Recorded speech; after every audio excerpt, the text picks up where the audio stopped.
Hello everyone, my name is Joshua Lammers and I'm a second-year graduate student completing a degree in the Master of Athletic Training program here at Arkansas State.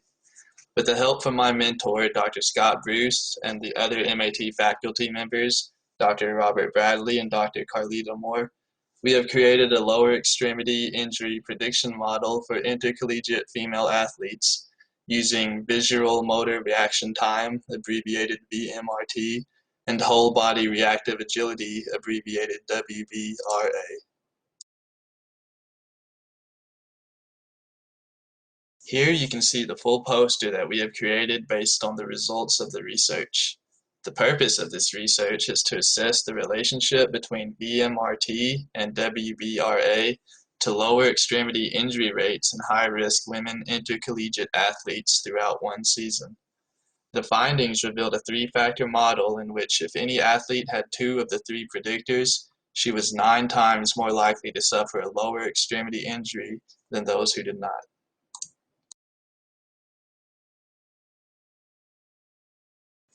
Previous research has indicated that it is important for athletes to have good visual motor reaction time and whole body reactive agility in order to avoid injury while participating in their sport. In this study, visual motor reaction time is defined as the time between a stimulus and the reaction to that stimulus, and whole body reactive agility is defined as VMRT applied to whole body movement.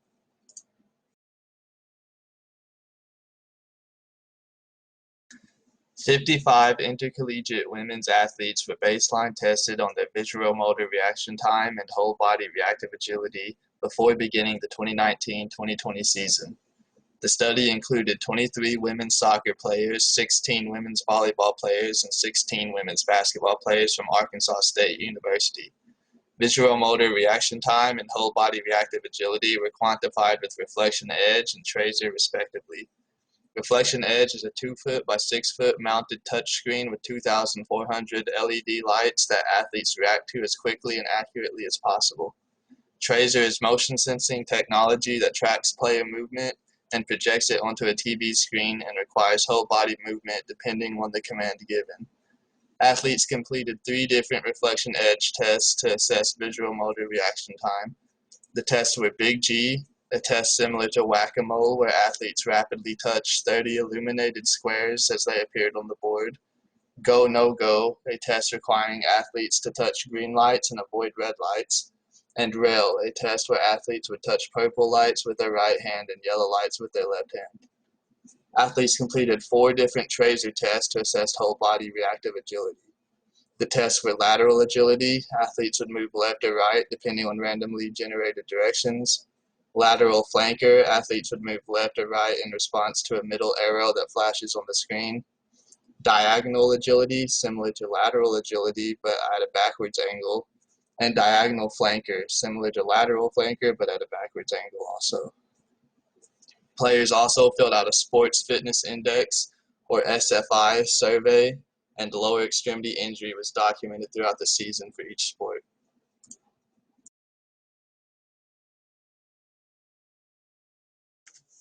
SPSS was used to analyze the data gathered from the baseline tests and injury reports. Multi-collinearity analysis reduced the original 102 variables to 41, and logistic regression reduced the 41 to 11 independent variables.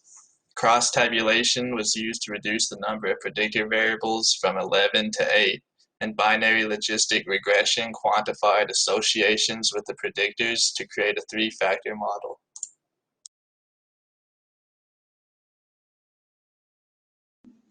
The 3-factor model included BMI SFI question 1, which inquired about players' history of injury leading to limited participation in sport, and rail motor asymmetry. Players who were positive on 2 or more of these factors had 9 times greater odds of injury than those who had less than 2.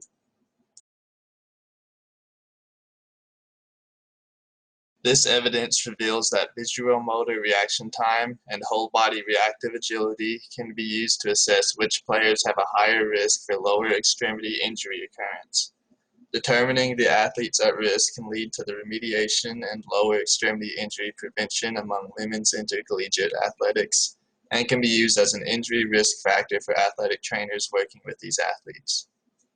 As I conclude, I would like to thank all the athletes who participated to make this study possible, and to thank those who took time out of their day to guide me through the entire process of creating this poster.